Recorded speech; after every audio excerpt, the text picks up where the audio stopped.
we are back live here at Gamehole Con 2024, and we are graciously going to deliver Monte Cook to you, not on a stick or for a pie or anything like that, but we'll see how the interview goes. So, Monty, thank you for joining the old ways and on the show. We appreciate it. Yeah, thank you for having me. This is cool. Yeah, for sure. It would be hard for me not to thank you for all the stuff that you've created, so I'll just do that now at the top of the show. That's very kind of you. I have had the pleasure of playing many games you created, which is sort of stunning to even think about. I wonder, for any who might not know your rather lengthy CV, if you could give us a truncated history of the things that you've done within the tabletop industry and that we might know you by. So I have been a professional game designer for 34 years. I've never had a real job. I can't even say that I did this starting right out of college because I started while I was in college. But I have worked for Iron Crown Enterprises, and I have worked for TSR, and then Wizards, and then I started my own game studio called Malhavik Press, and then later, and still currently, Monte Cook Games, and so I have worked on Dungeons and Dragons. People I think first started to kind of get to know me through Planescape, and second edition, and then third edition D&D. Was on the design team for that, and Return to the Temple of Elemental Evil, and D20 Call of Cthulhu, and a lot of third edition stuff, and then eventually when I started Monte Cook Games, it was with a game called Numenera. Yep. And then Numenera developed into the Cypher system, and now we've got a whole line of different Cypher system games. Also have developed a game that is really dear to my heart called Invisible Sun, and currently about to start crowdfunding a new product called The Darkest Woods. Yes, I would love for you to tell us about The Darkest Woods. The Darkest Woods is a follow-up to a product that we did 3 years ago, I think, and that was called The Darkest House. And The Darkest House and The Darkest Woods after it are, I don't like to use the words system agnostic, because what it has is its own bespoke system built within it.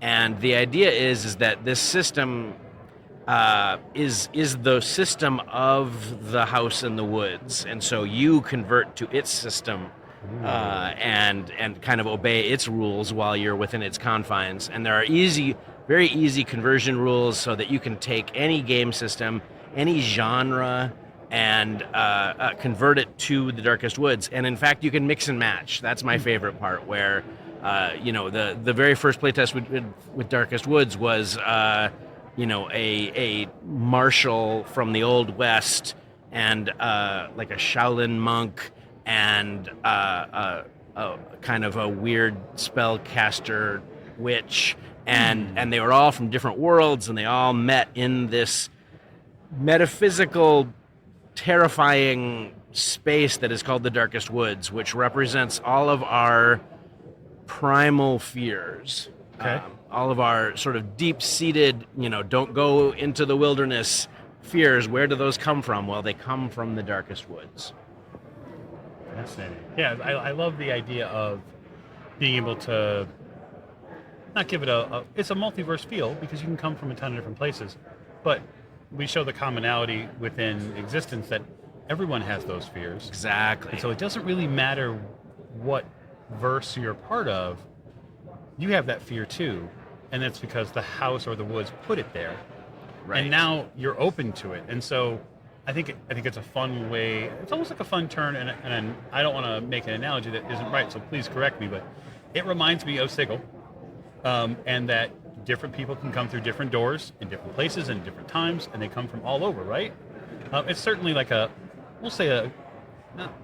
a dark is one word for it, but a horrific turn to that idea, you think?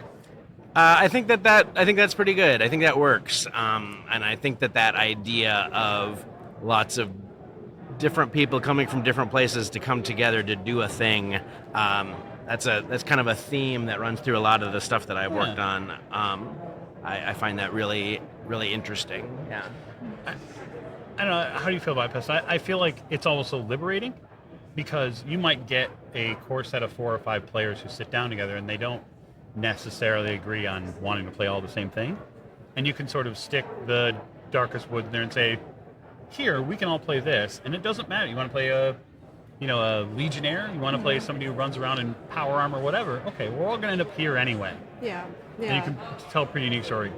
Yeah, that definitely creates like a sort of dynamic cast in a way of being able to play off of each other. Like Right. if somebody wants to be goofy, if somebody wants to really dig into their fears. What do you think compels like us to explore our fears in gameplay? Oh man, that is a topic that is near and dear to my heart. I find that really interesting. I just got done working on a game based on the podcast The Magnus Archives, and that's all about sort of the fears and understanding why we fear what we fear. And I find it really interesting to kind of start to slice that up a little bit, and rather than looking at it as like overall fear, kind of categorizing it like The Darkest House was about the fears that we make. It's a haunted house. The elements of the house that were really scary were all constructed by people. And they were the ghosts of people that used to live there and the essence of the family that used to live there, kind of in this really twisted way.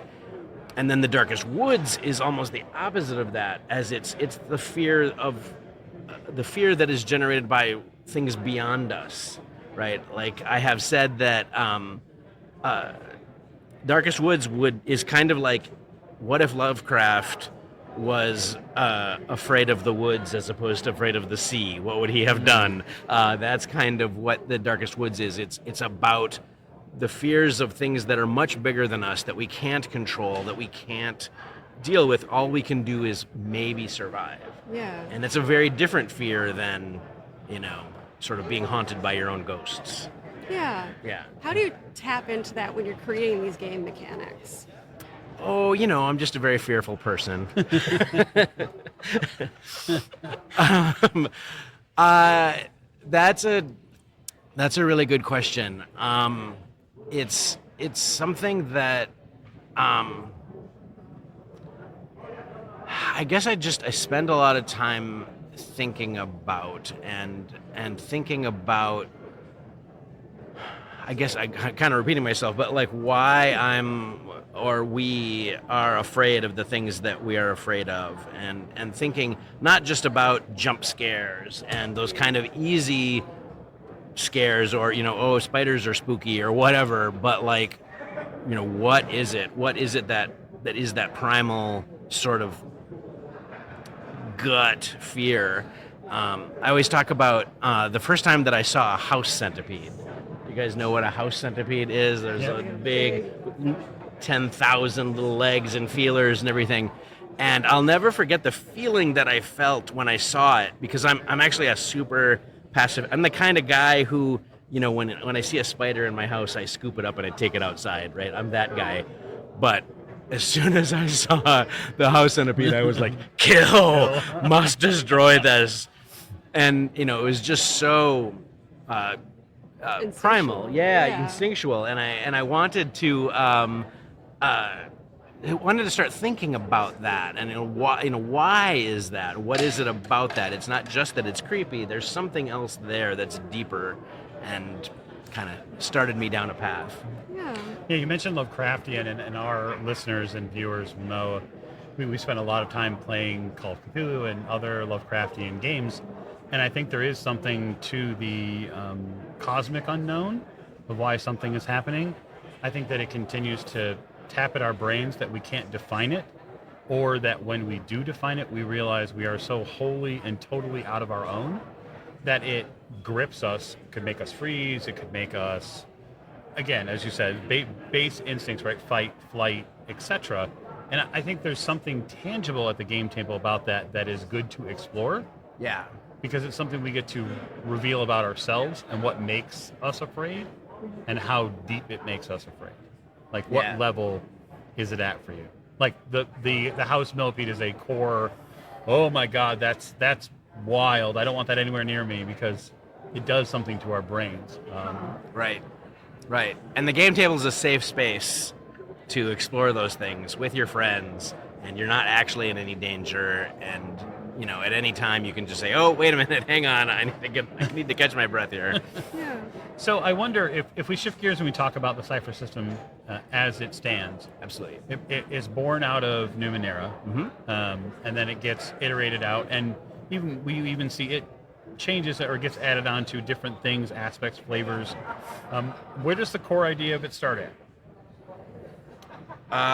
So the core idea of it started with the idea of giving players more agency, and so one of the core aspects of the Cypher system is effort. You can spend effort to have a better chance at doing something, and so you as the player can help determine how difficult a task is going to be, right? How important it is to you, and other games where you face a task and you roll a die is fine, but in the Cypher system, before you roll that die, you can say, well, this is really important to me. I'm going to make this easier, but I have a limited resource in order to spend to do that.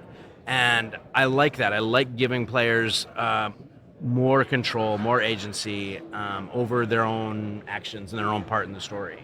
So that's kind of where that's the germ of it. I think one of the beauties that I've had, beauty systems that I've enjoyed running it, not only just for some of the home games I did originally 2014, with the kids, right, to try it out and see if it was something that was light enough for them to grasp, but also running it for the podcast and soon on stream is the relaxation of the adversarial nature when it comes to storyteller and player. So I have found, after playing many years of several different products, we'll just say that once the Dungeon Master or Game Master screen goes up, there is an immediate us versus them mentality that can develop.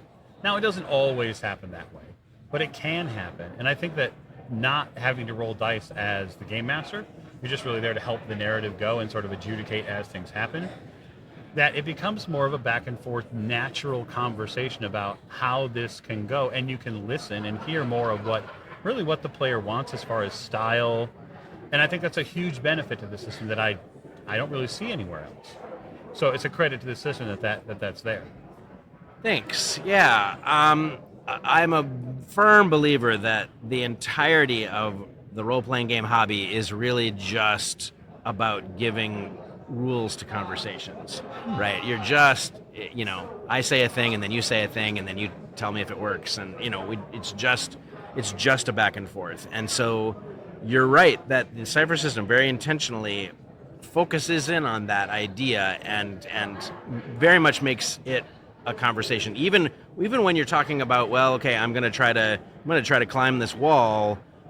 It's not just me saying I'm going to climb the wall. I'm interrogating the GM how difficult it looks. He's coming back to me and saying, well, how much effort are you going to put into it? How important is it to you? And it's this whole back and forth conversation about it, and then it's resolved. Mm-hmm. And my friend Bruce Cordell, who works at MCG as well, once described it as the difference between playing a role-playing game where you're just constantly just looking at your character sheet and looking down, and and when you are looking up and you're looking at the other players and you're actually talking to them and engaging with them, and the latter is just so much more satisfying and fun when you're sitting there with your friends. That I think that Cypher system really encourages that. Yeah, absolutely. That's it. Oh. I'm curious, when you're building these systems, how What's your process for balancing the storytelling and the background with these gameplay, like with how with these dice rolls? Right. So for me, here in 2024, this isn't. I mean, I've worked on a lot of different games, and Right. and a lot of them have different approaches. But for me today, the story and the narrative and all of that is by far the primary aspect to it. The dice rolls are just there to kind of facilitate things and make things move more smoothly, make things make sense, right? But like, in the Cypher system, for example, there's a rule which doesn't seem like a rule at all, which is it's called the GM intrusion, which is where the GM just says, "Okay, I'm kind of intruding here on the narrative, and I'm saying this is what's happening." And maybe it's making things more challenging. There's the rope that you were climbing up. Oh, it's starting to fray. Oh, what are you going to do, right? And they're always, the idea of a GM intrusion is always to kind of heighten the tension and make things more interesting. But it's a game mechanic because the GM then gives the players experience points for that happening. So it is something that it figures into the game system. And so basically, it's like a rule that allows the GM to break or ignore the rules. And it is. And now, in later versions of the system, we have the player intrusion, where the players get to do, to a limited extent, the same thing, and say, okay, I'm gonna change things up so that.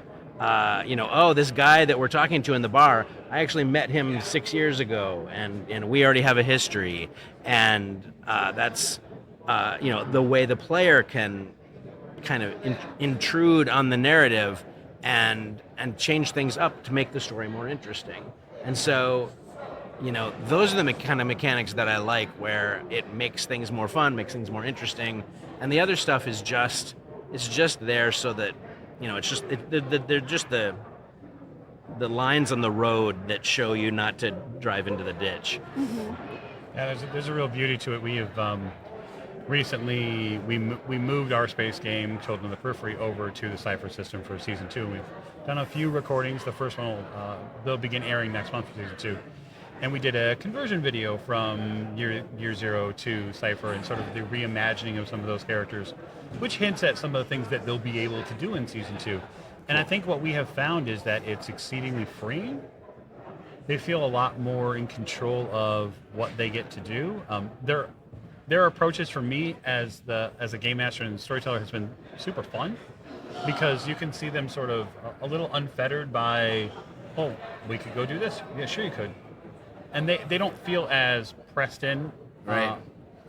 And it becomes more of a, I think it's become a little bit deeper of a storytelling, which is great for us. We had the same thing, we experienced the same thing when we did Old Gods. So that final act of that, the 3rd episode came out yesterday. So we did, we stopped in and saw some people in Tipton. We had a family reunion, which I absolutely loved watching them develop that story.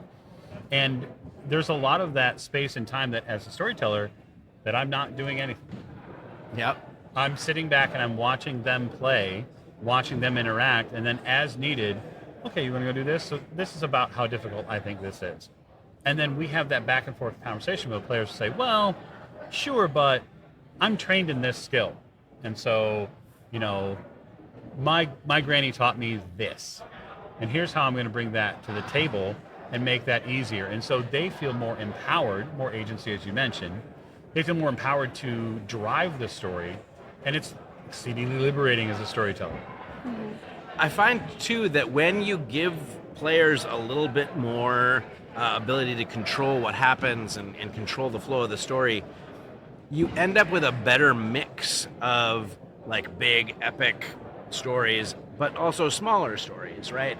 I find that very interesting, that, like, if you as a long time gamer, right, and I've been just sort of feeding my players these big epic quests and fight the big bad guy and everything all these years, but then you kind of let them do what they want, and you end up with, like you said, family reunions and those kind of smaller stories, in addition to the big, huge fights and everything. And I think that kind of gives us a richer experience with different kinds of stories. Yeah.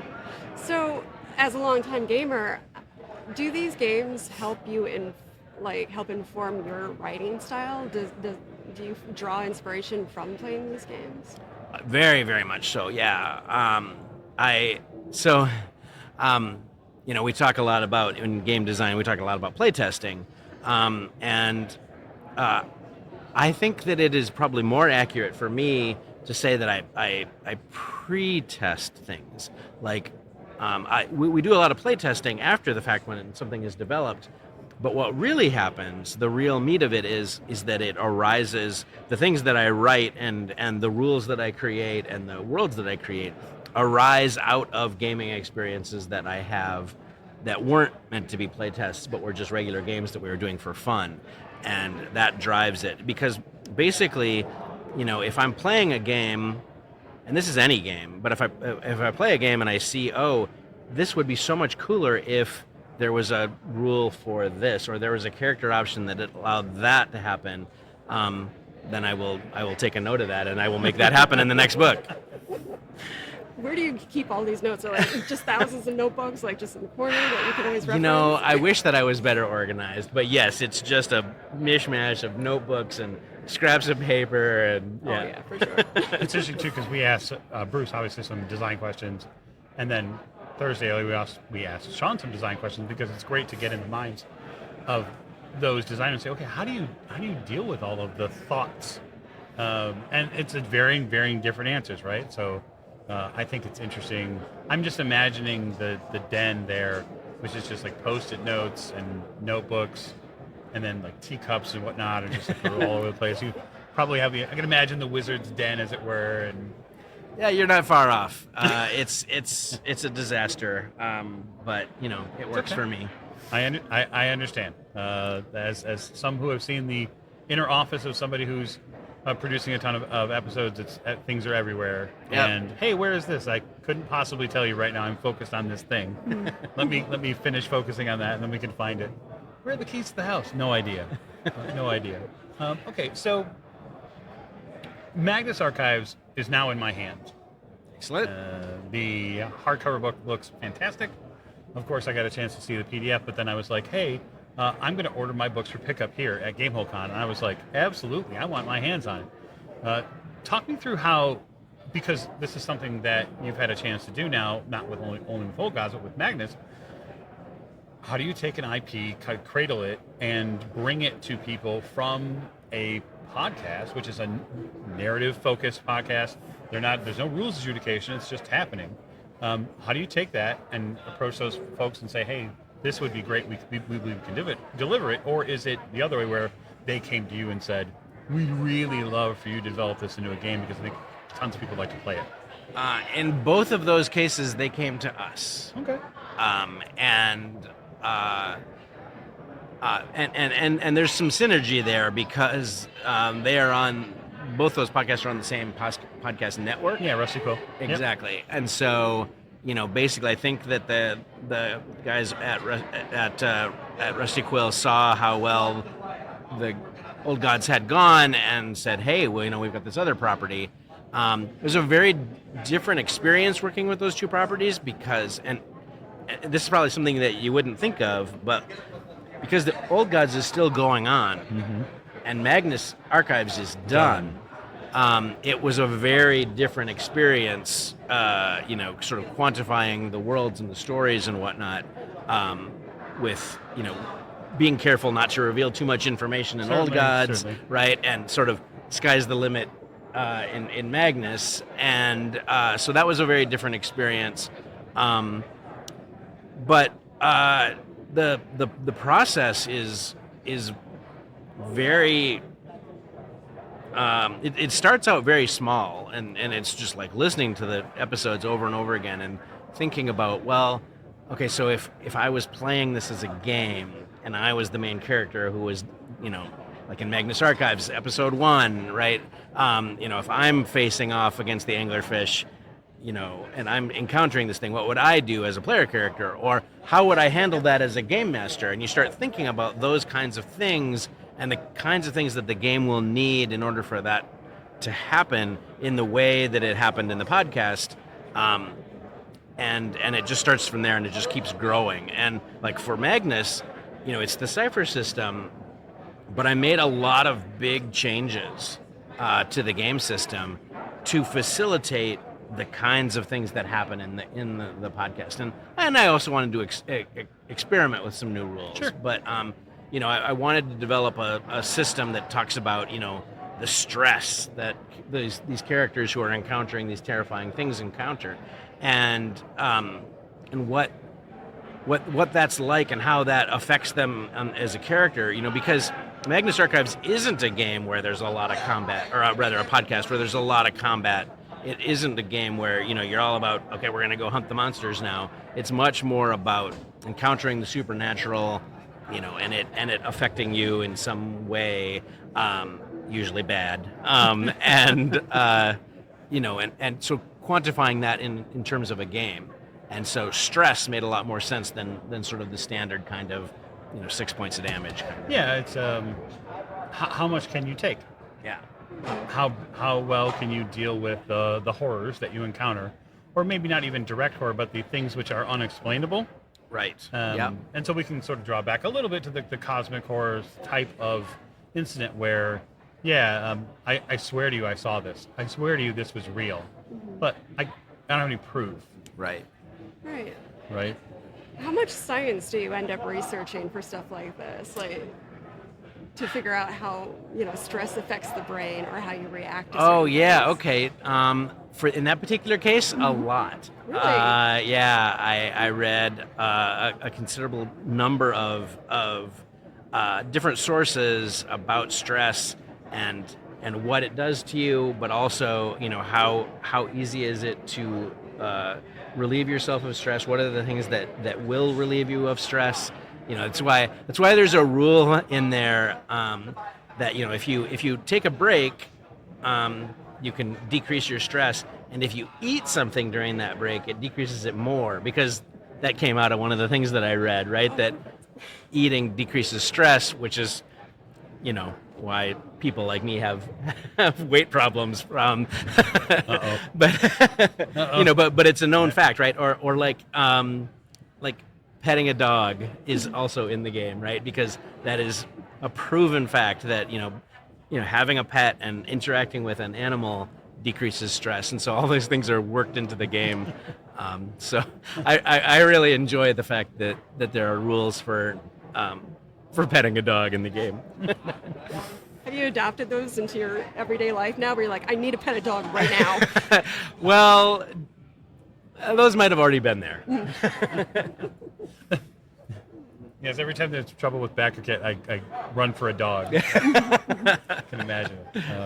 Okay, so I'd love to hear. I always love to hear about what's next. I know that there are likely a bin of project potentials that you have.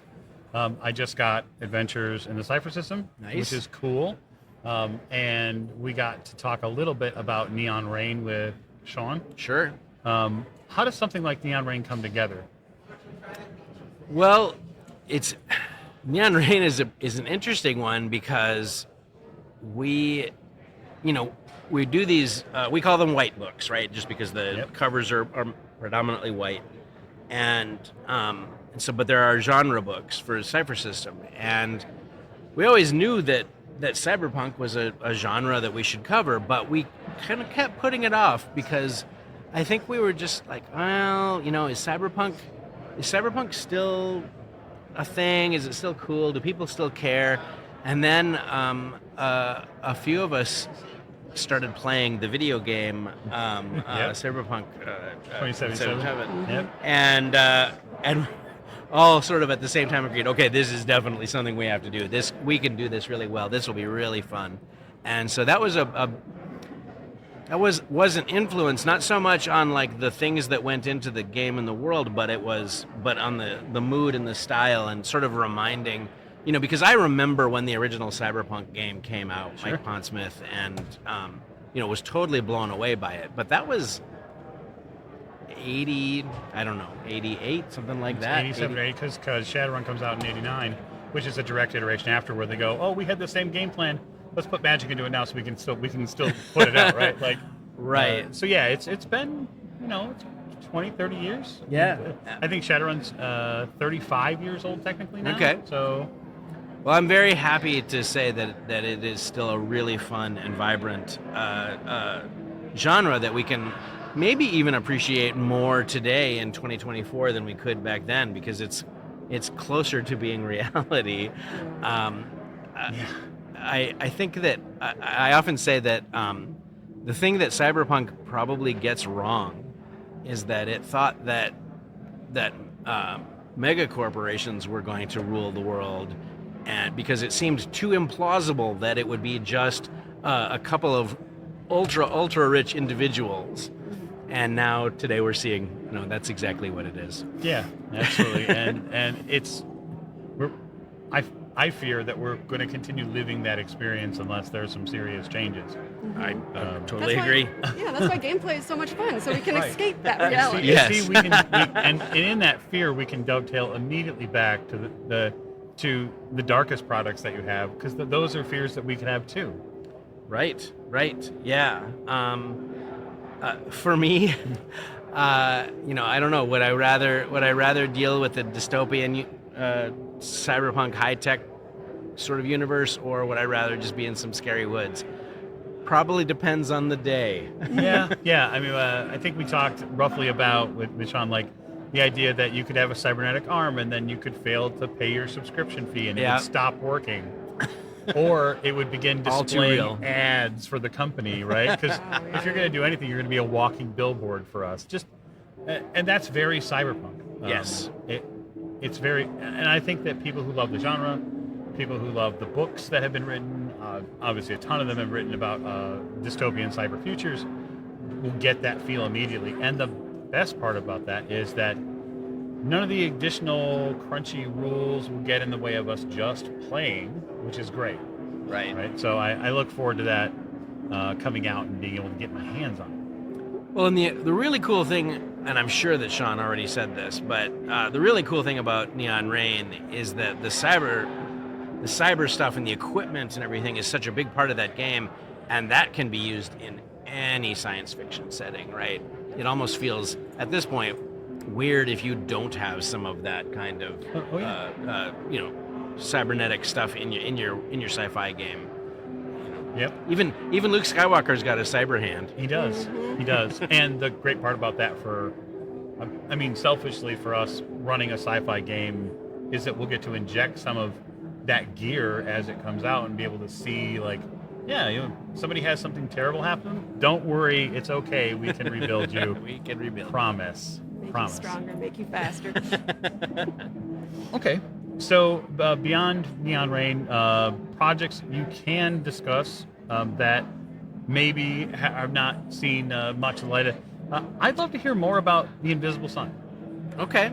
Or Invisible Sun is probably called. Yeah. So Invisible Sun is my game of surreal fantasy. It's very intentionally kind of putting the wonder and magic back into magic, and so magic is very weird and kind of unpredictable, and it came out of a lot of study into different real world occult systems and magical practices and whatnot. But then I took all of that and then I completely created something new and original. I didn't want this to be a game about real world occult practices, because those are people's real beliefs in some cases, or whatever, right? And so it doesn't step on any of those toes, and it was more fun to create a brand new thing. And so in Invisible Sun, rather than the Kabbalistic Tree of Life, we have the Path of Suns, and rather than Tarot deck, we have the Sooth deck, and they all work differently, but it comes from sort of the same concepts. And it mashes those all together. Everyone plays a spellcaster. Everyone they're called Visley, and but they are all very different. They're very different approaches, and so it's a game that doesn't have a magic system. It has 5, and so everyone at the table is using magic in a different way, which is really fun because you've got weavers who are taking and kind of just making up magic on the fly and crafting a spell by weaving together some magical threads, and then you've got a Vance who is preparing and using all these very specific predetermined spells, and you have them at the same table, and the players themselves will be looking at each other and just saying, what are you doing? That's not the way magic works. This is the way magic works. No, right? Which again is kind of a mirror to all the different real world beliefs and understandings. And so I really enjoy that. I enjoy it's a complex game. But nobody, you only have to know how the stuff on your character sheet works. Oh, okay. You don't have to know how everyone else's character sheet works. And so it makes it a little bit simpler for the players, and you get to go on these really surreal kind of adventures where you're traveling between different aspects of the sun, and and all of it is around the invisible sun, which is the source of magic. And it comes in a big black cube that is 30 pounds. It's full of books and cards and cool little things that will make your physical game much more enjoyable at the table. But now we're starting to see more and more people, are playing games online and want a different kind of experience. And so we are experimenting now with different ways to refocus Invisible Sun to have a sort of a different, less grandiose kind of presentation and experience, but it's still the same game. Okay. And so you will see more Invisible Sun stuff being talked about next year. Nice. And that's exciting. Might possibly, we're kind of hoping to keep things going with Magnus Archives a little bit. Just this year we did the crowdfunding for Deeper Still, which was more stuff for Old Gods of Appalachia, and so we like to keep stoking the fires of these worlds that people are really enjoying playing in. Well, and I think that I can imagine maybe the approach when it comes to Magnus is a little different because, as you said before, the story is complete for them, and so just because it's complete for them doesn't necessarily mean that other things cannot be built upon what they have. So they did something probably inadvertently. I'm sure they weren't thinking about role-playing games when they did it, but they ended their podcast in such a way, no spoilers, that totally feeds into exactly what a role-playing game group needs, which was the freedom to take this and make it your own. Make your own Magnus Archives, or make some other organization that works like the Magnus Archives. Sure. And it still fits within the universe that they've created. So there's lots of places to go with Magnus still. Fabulous. Oh, I'm going to swing for the fences with my next question. Go for it. Okay, We like wonderful. that. Do you get so far into a project sometimes that you dream about it? Yes, absolutely. Is there a particular dream that might stick out in your head? It sometimes it's actually I will dream about playing the game. I've had dreams where there's people just shouting numbers at me. But more often it's got to do with the narrative and the story, and it's never like I'm in the world of the Magnus Archives or I'm in Numenera, but it's more like taking ideas that I'm working on in the book and those kind of filtering their way into my regular life. Mm-hmm. And so, dreams are weird. Oh yeah, for sure. Okay. So, last question. Let's talk about the industry writ large. because you're part of it, obviously, a large part of it for some people's perspectives. Um, I don't want to ask you any hot topic questions, but I would love to get your take when it comes to the previous OGL situation when it came to upsetting the apple cart as far as open gaming licenses, and how maybe you might have perspective on it having worked for the previous companies. So when you have a large company like Wizards of the Coast and Hasbro above them, you've got a lot of different people with different opinions and different ideas and different experiences, and oftentimes because there's turnover, there's people who come in and they get new jobs and whatnot, you've got these people who are sort of down there, I'm going to use the euphemism, down in the trenches, right, who have been dealing with gamers and working with, fans of the games and everything for a long time, and they have a great understanding. Then you have people who come in who don't necessarily have that understanding, or they have a different opinion, or they want to upset the apple cart, and it causes problems. It upsets people, and I wish that there was a greater respect for people who have experience with, not just with game design or anything, but with dealing with game fans and knowing what gamers want and what they don't want, and understanding why something's working and not working.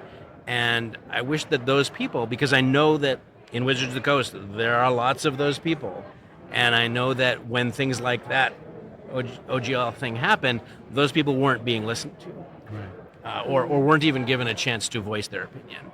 And I understand why that happens, but I wish that it didn't.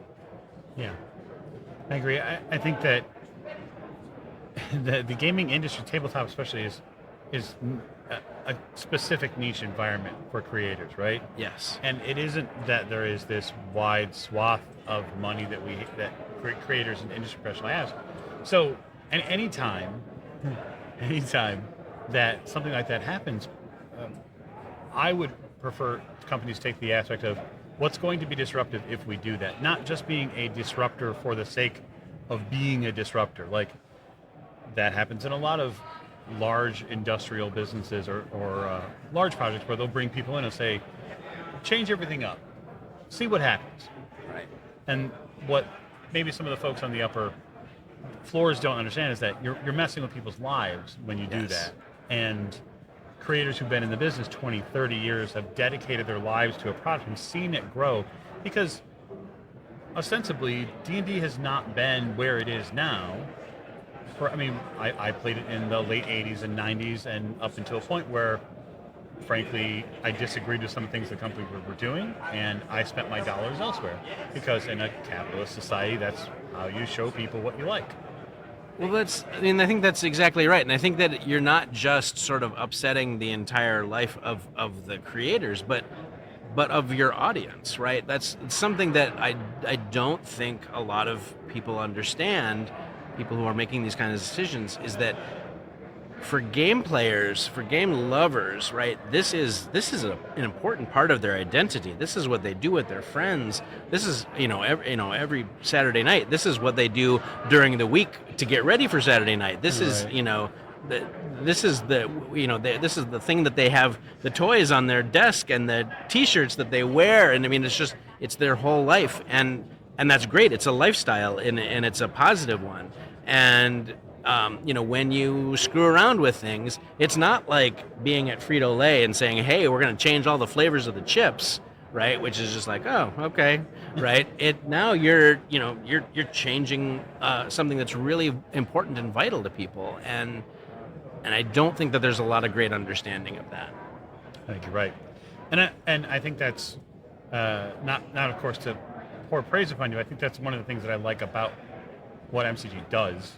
I feel like there are companies that I can support with my dollars and suggest to other people, because I feel like the ethos there aligns with what I want to see in the industry, right? So that's a huge kudos to you and the company for continuing thanks. with that.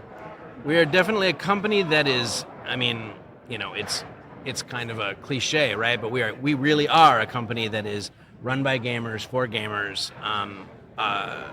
We play our own games, we play other people's games, and it's an important part of all of our lives. And we're creative. We're a creative-driven company. We're not. There aren't a bunch of faceless executives, sort of in an office somewhere. The people who are who own the company and are running the company are literally the people who are helping to create the products. Yeah, it makes a huge difference. So I'm going to say that was fantastic, and thank you for coming in. I hope you enjoy the rest of the con. Thanks. And we look forward to seeing what's next from you and the rest of the staff. All right, cool. Thank you for this. This is fun. Thanks, everybody, for joining us. We'll be back a little later with a live play, and we might even sneak in a friend of the show from Chaosium. So stay tuned.